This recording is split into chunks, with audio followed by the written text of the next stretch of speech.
One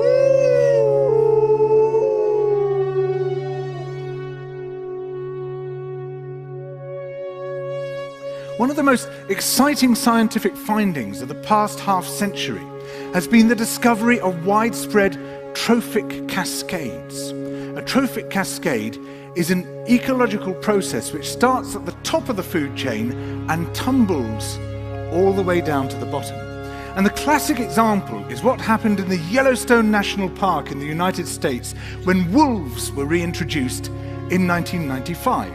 Now, we all know that wolves kill various species of animals, but perhaps we're slightly less aware that they give life to many others.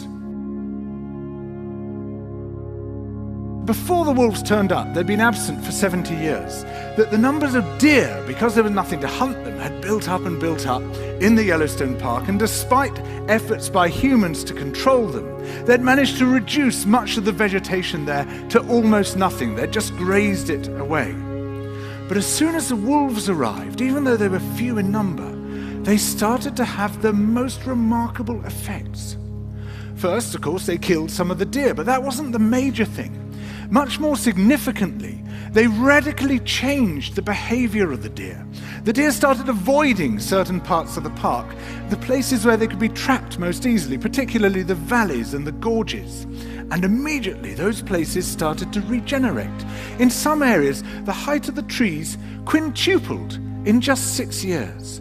Bare valley sides quickly became forests of aspen and willow and cottonwood. And as soon as that happened, the birds started moving in. The number of songbirds, of migratory birds, started to increase greatly.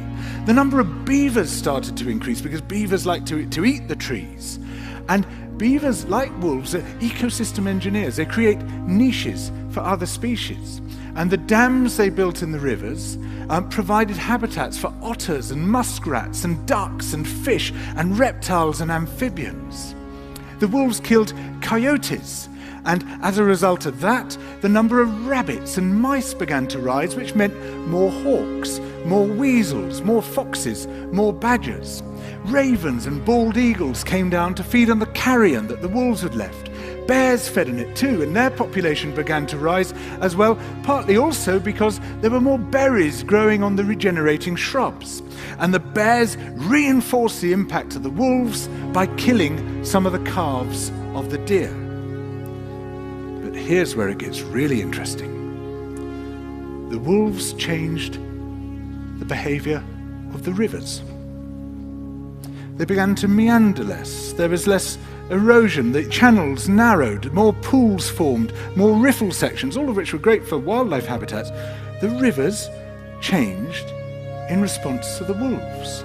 And the reason was that the regenerating forests stabilized the banks so that they collapsed less often, so that the rivers became more fixed in their course.